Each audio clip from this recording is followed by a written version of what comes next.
तो दिल्ली में बीजेपी सांसद दिनेश शर्मा से हमारे संवाददाता ने बिहार विधानसभा चुनाव को लेकर के कई मुद्दों को लेकर बातचीत की है और इस दौरान दिनेश शर्मा ने कांग्रेस और आरजेडी पर बड़ा हमला बोला है। इस वक्त हमारे साथ बात करने के लिए बीजेपी के वरिष्ठ नेता और राज्यसभा सांसद दिनेश शर्मा जी है। सर, एक बड़ा रिफॉर्म देखने को मिला है। वित्त मंत्री निर्मला सीतारमण ने टैक्स को लेकर, जीएसटी को लेकर बदलाव की बात कही है और उसको लेकर चर्चा भी हो रही है और लोग इसका स्वागत कर रहे हैं। दूसरी तरफ कांग्रेस की तरफ से बयान ये आता है कि जीएसटी को लेकर एक बयान दिया गया है केरल कांग्रेस तरफ से, बी से बीडी और बी से बिहार। आप उसे किस तरह देखते हैं? कांग्रेस की निगाह में तो बिहार की स्थिति बद से बदतर वाले बिहार की है, क्योंकि उन्होंने जिनका साथ किया है लालू जी का, तो लालू जी के बेटे ने और लालू जी ने मिलकर बिहार को बद से बदतर बनाया है और बेहतरीन बने, बहुत अच्छा बने, इसके लिए एनडीए सरकार ने काम किया है। तो मैं कह सकता हूं कि कांग्रेस बोलती रहेगी और भाजपा काम करती रहेगी। जो जीएसटी का जो सुधार है, मैं समझता हूं कि ये भारत की अर्थव्यवस्था का एक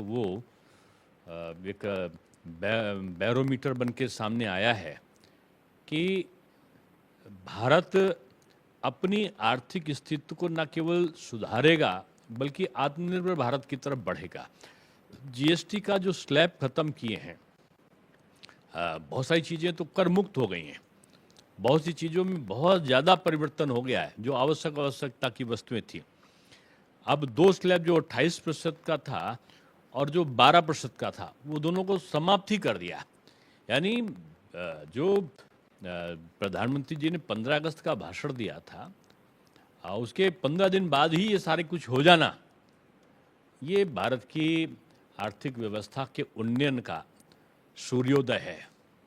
और मैं समझता हूँ कि इससे उपभोक्ता की मांग बढ़ेगी और उपभोक्ता की मांग के अनुसार उत्पादन भी बढ़ेगा। और जब उत्पादन और उपभोग का संतुलन स्थापित होगा तो भारत को बहुत ज़्यादा निर्यात पर निर्भर नहीं रहना पड़ेगा। यानी आत्मनिर्भर भारत की तरफ वो स्वतः से बढ़ जाएगा और उसको ये टैरिफ वैरिफ का डर नहीं सताएगा।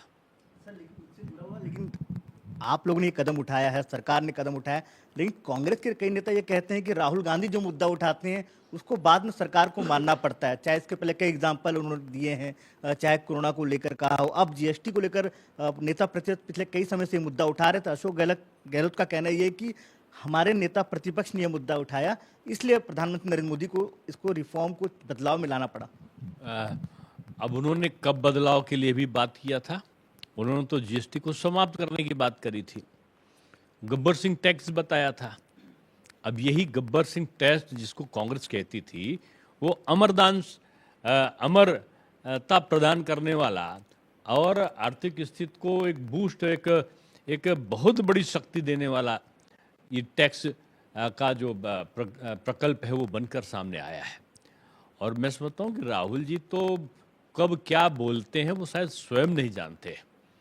तो कांग्रेस पार्टी तो उनके सारे वक्तव्यों को अपना आधार बना लेती। विपक्ष इस समय संवेदन शून्य है और एक तरीके से आर्थिक विश्लेषण की प्रक्रिया में उसकी सहभागिता नगण्य है।